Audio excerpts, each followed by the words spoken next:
buddy, sister girl AyChristene, and you guys suggested as an AyChristene suggestion that we check out Holiday Tales Christmas by Overly Sarcastic Productions. I don't know why there was like an S in there somewhere. I'm sorry about that. But Overly Sarcastic Productions. I'm excited to see what holiday tales she's going to talk about. What is, what's going on? What's the situation? Link for this video is in the description box below. Also, doing a panel at PAX. Me, Poise, Corey X Kinchin, Hey Charlie. We're going to be doing a panel January 19th, PAX South. At 7 p.m. So check out the info down below. Get your tickets. So excited to see you guys. We'll have Q&A, fun things. I will keep saying it so you will not forget. All right. Link for this video is also in the description box below. Let's get started. You know what? I'll admit it. I'll do it. I think I'm secure enough in my coolness to admit to unironically liking something mainstream. Okay. I like Christmas. I love that time of year. The snow, the lights, the brightly colored ornaments and extravagantly decorated trees, the staying in at night and drinking hot chocolate while huge fluffy flakes of snow drift down and illuminate the street with the softly refracted glow of the orange street lights. Okay, well, I dream about that snow part. I drink the hot cocoa, but in the morning, because at night I'm going to be too hot. It's Florida. So we don't have snow, but I do dream of the snow. I like it, all right? It's magical. Fight me. Now, most people know the baseline story of Christmas, the whole birth of Jesus thing. Mm-hmm. But most people also know that Christmas is a lot more than that, with a lot of old traditions and suspiciously pagan-sounding rituals bound up in it. So let's take a hot minute this busy holiday season to talk about Christmas, what it is, how it got that way, etc., etc. So at its heart, Christmas's story begins with the story of the birth of Jesus. And most people already know this, but for the sake of completeness, let's give the quick rundown. The heavily pregnant Virgin Mary, having been magically impregnated by the big man upstairs, is out with her husband Joseph searching for a place to give birth. There are several different accounts of where exactly that happened, ranging from a guest room in an inn to a cave on the edge of town, but the short of it is, Jesus gets born in Bethlehem, is laid in a manger because they have nowhere else to put him, and is immediately worshipped by all the local farmhands and farm animals in attendance. So begins the wondrous tale of Big J versus the world. But while this is the central story behind Christmas as a celebration, it's nowhere near the whole story. For one thing, why December 25th? It's kind of a random date, and given how many calendars we've cycled through, it's always kind of touch and go pinning down historical figures' birth dates with any degree of accuracy. Well, this is actually kind of tricky, like the rest of this will be. According to one theory, Christmas is December 25th because the Roman feast honoring Sol Invictus is December 25th, and it was an attempt to appropriate pre-existing festivities. According to another theory, it's the other way around. Kind of a you got peanut butter in my chocolate situation. But there's a lot more weirdness to Christmas that didn't come from the Nativity. Where did caroling come from? Wreaths, Christmas trees, Christmas ham, Santa. Well, the first thing to know is that winter festivals were very common throughout Europe, and a lot of them got absorbed into Christmas over the centuries. Christmas being celebrated with a feast probably dates back to about 300, because they would celebrate the seasons changing. So the season, like when it fall, they celebrated fall coming because it was like harvest, and then spring, and then winter. I know that. And I know winter actually starts on the 21st, so the range of 21st to the 25th is like a gray area there. After that, it was actually considered morally wrong, or at least goofy, to celebrate a birthday with that much pomp and circumstance, especially the birthdays of gods. But after Christmas was established as a festival, with the spread of the celebration, traditions kind of started getting folded into it. One of the big ones is Saturnalia, a week-long Roman holiday honoring Saturn that involved a big public banquet, some sacrifices, some wacky role reversal social games, private gift-giving, and evergreen wreaths. But the bigger influence on Christmas is probably Yule, which is a Germanic pagan-y holiday probably honoring Odin, given some etymological links between his name and the holiday. Side note, the etymological root of Yule might also be where jolly comes from, which is an oddly expected coincidence. Anyway, pagan Yule practices involved a huge feast, the sacrifice of a Yule boar, which is probably where the Christmas ham came from, a lot of drinking, and a few other heavily pagan associations. For one thing, Yule was somehow associated with the Wild Hunt, a ghostly procession of huntsmen through the winter sky, frequently said to be led by Odin himself, which might be where we got the initial idea of a beardy old man flying through the air accompanied by horses or reindeer. Anyway, another later incorporation was the Koleda, a Slavic... I know that, like, the Santa thing, there was a guy, unless she's going to say that there was research done that there wasn't a guy. But there was a guy who actually did go around and give presents to the kids in his village. I wonder if the whole sleigh thing came in because of the whole Odin thing, like if it got mashed together.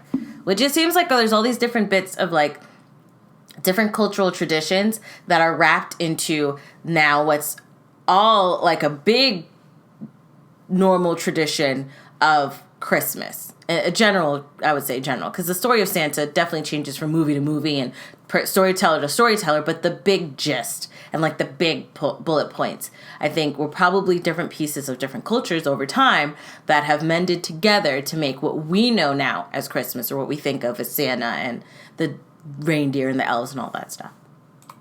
Winter festival, it featured caroling, bonfires, music, dancing, and a decorated evergreen stored in one's home. Basically, a lot of modern Christmas comes entirely from nifty pagan sacrificey rituals to welcome the spring. Evergreen decorations, specific kinds of cooked meats, caroling, gifts, all that good stuff. So in the Middle Ages, Christmas was celebrated in a similar way to Saturnalia. It had the role reversal thing, the big public party, stuff like that. But it also kind of took a backseat to Epiphany, aka Three Kings Day, or January 6th, which was recognized by some sects as the day Jesus was baptized. But oh man, if you thought we had a war on Christmas now, let me tell you something about the Puritans. See, the Puritans knew paganism when they saw it, and the Puritans were not on board with the pagan parts of Christmas, aka the fun parts, just like they weren't on board with the fun parts of anything. In fact, in 1647, the Puritan rulers of England banned Christmas, leading to some of the most hilarious rioting in history. They took over Canterbury and decorated the whole place with evergreens. And for more crazy facts, Scotland abolished Christmas for over 300 years, starting in 1640 and not officially calling it quits until 1958. Now, because a lot of the first pilgrims to America were Puritan, 1958 is when they, like, unabolished Christmas? Wow. And that's funny is, like, Scotland is a place that a lot of people like to go for the winter. That is funny. That is funny. Because it has, like, a Christmas, there's, like, a town there, I believe, that is just extremely Christmas-fied. And that's funny. That's funny. This led to some prevalent anti-Christmas sentiments among the early colonists, although it wasn't universal. Boston actually didn't start consistently celebrating Christmas until the mid-1800s, but New York, Pennsylvania, and Virginia jumped on the Christmas bandwagon pretty quick. Unfortunately, post-Revolutionary War, Christmas was kind of thought of as a lame English thing and lost popularity in America again. In fact, George Washington used this to his advantage by ambushing a group of German mercenaries the day after Christmas, since they were all partied out and his forces weren't. Christmas gained popularity in America again, thanks in large part to Dickens's A Christmas Carol, which stressed Christmas is a time for family, generosity, partying, etc., as well as recasting people who disliked Christmas as unpleasant, miserly old folk doomed to die without fanfare or mourning. Which is pretty dark and a bit manipulative, but who cares? That book is great. Anyway, this is around the time that Christmas trees started getting big. Formerly, they were an early modern German tradition, but they were brought to Britain, and by extension America, by Queen Charlotte of Mecklenburg-Strelitz when she married King George III. Before that, the origins are pretty unclear. It might just be an extension of the whole pagan evergreen decoration thing, but it could also be influenced by trees of paradise, set pieces from medieval mystery plays that were decorated with apples, later replaced with shiny red ornaments, and used as backgrounds in plays about Adam and Eve. This is also around the time when this is the second time that she's had an artwork in here where there's somebody with holding like with a leash to somebody who's in chains and's got like an animalistic outfit.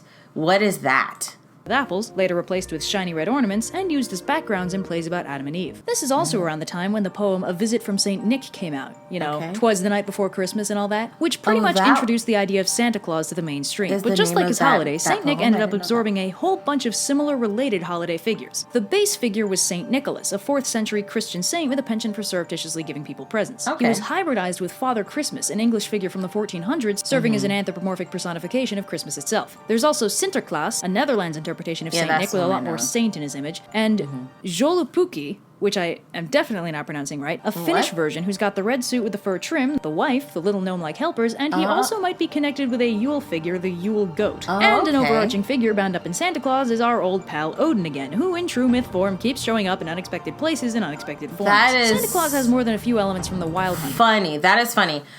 The Yule thing, I think, probably ties in also the Krampus, because Krampus, or Krampus, however you say it, has the horns and is like, has hooves. So like the evil Santa, well, he's not evil Santa. Well, I guess he kind of is evil Santa, but he dresses like what we know as Santa to a degree. Very festive, very ornate outfit, but he's got the horns and the hooves. So that's probably the anti part of the Yule, like the bad, like if you're bad, or I think it's if you don't believe in Christmas, or you like are not good on Christmas, then Krampus comes and Krampus kills. And he's got like these creatures that come with him, and like everything is like trying to kill you pretty much. But He's got the hooves and the antlers, and it's like goat-like. He's goat-like. Oh, that's cool. Concept we touched on earlier, including the unusual flying mount and the striking visual of a bearded old man streaking across the night sky. And in case you're not sold on this theory yet, Odin, among other things, apparently had a habit of entering houses through the chimney. So yeah, while I doubt that little character tidbit will be showing up in American Gods Season 2, it's definitely fun to think about. Around the turn of the 1900s, what does she mean by that? Was he Odin? Oh, that's a big spoiler. Not that I kept up with it. So, for me, it's like, whoa, now I'm interested. Maybe I'll get back into the show. This show is very hard to follow. American Gods, super hard to follow. So, I kind of stepped out on it. My husband was watching, and I kind of dip in with him a little bit. But after some time, we're kind of like, I don't know about this anymore. But now I'm thinking I might dip back in if that's who he is. Yeah, I want to know. The writer of the Oz series, wrote a book called The Life and Adventures of Santa Claus, which boosted the character popularity for Santa rather significantly, and also gave him a crazy backstory. I'd recommend it. I read the book when I was a kid, and I think it might have made me cry. Santa's modern image as a jolly old man in a red suit with white fur trim got solidified in the 1930s when he was rather infamously used as a Coca-Cola ad. That's funny how I will admit is a disappointing case study on the eternal commercials can really cement your history.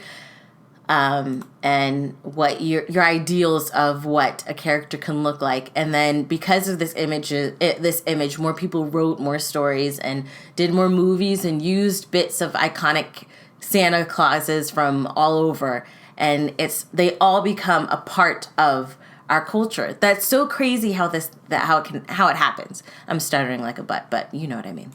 The old man in a red suit with white fur trim got solidified in the 1930s when he was rather infamously used as a Coca-Cola ad, which, while I will admit is a disappointing case study on the eternal struggle between consumerism and innocent cheer, is not the scathing anti-establishment message I know so many of us were hoping for, since Santa predated the commercial and Coca-Cola was not the first soda company to use him as a mascot. So yeah, in short, Christmas is basically a beautiful syncretic fusion of a whole bunch of different traditions, but they all share the ideas of partying, having fun, staying warm, and being with your families, as well as, for some reason, worshipping a modern, cheery interpretation of Odin and decking the halls in boughs of holly. I'm not sure why those are the two universal factors that bind Christmas together. I guess you could take away from this the message that there's no wrong way to celebrate Christmas because there's no right way to celebrate Christmas. True. The other message you could take away is that Odin shows up in the most unexpected places. But then again, anyone with even a passing familiarity of Odin would not be surprised by this knowledge. Merry Christmas, everybody. Wow.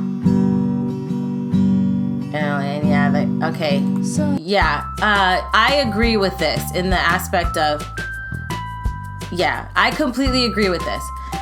I was complaining, even, you can ask my husband, I was complaining we're around Halloween, like Thanksgiving hasn't even come yet, and you have Christmas stuff everywhere. People are like right after Halloween, the people who live across the street from my house put up Christmas decorations outside their house.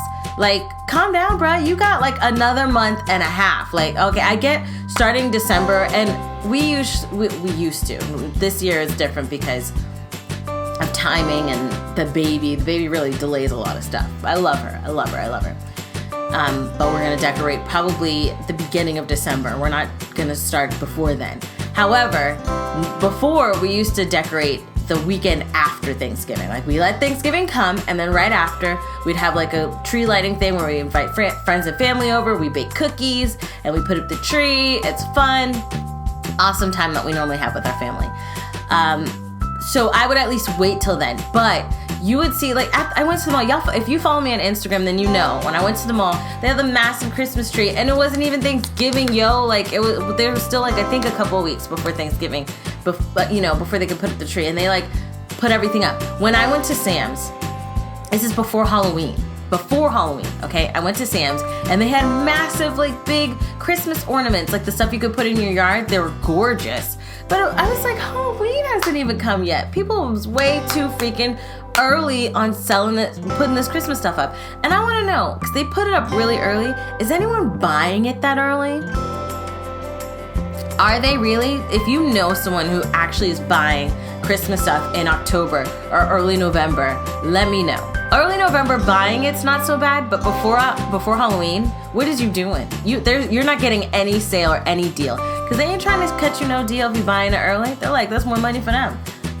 Recognize. But in this video, I think it was pretty cool to see all the tidbits that came together and the pieces.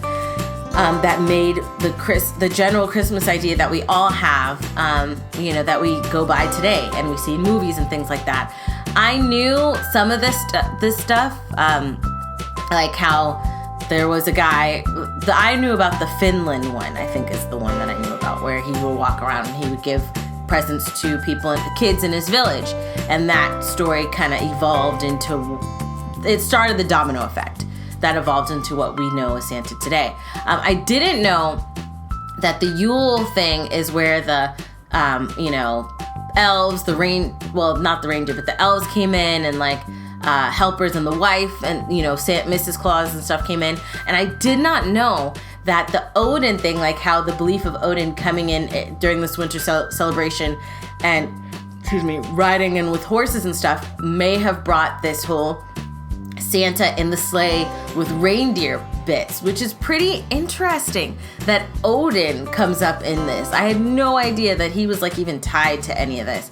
So it's pretty interesting, like, to see how as a culture, it's funny how now we're very divisive, a lot of countries like this one, and we try to push a lot of different cultures out, but a lot of stuff from a lot of different cultures has been the root and embedded in the things that we do today. If you sit and think about that, mind blown. That's really crazy how divisive, though you're doing stuff from other cultures. I'm not gonna go too into it, but that's awesome. Let me know your thoughts down below in the comment section. Do you feel like you learned anything? Is there another tidbit that maybe she didn't touch on that you know about that is tied into what we celebrate at Christmas wise? Let me know down below. If you like the video, check out the link in the description box below to support Overly Sarcastic Productions. If you like this video, hug the life out of that like button. And I love you guys as always. And until next time, buddies. Don't forget, we're doing a panel January 19th, 7 p.m. Pack South. Toodles!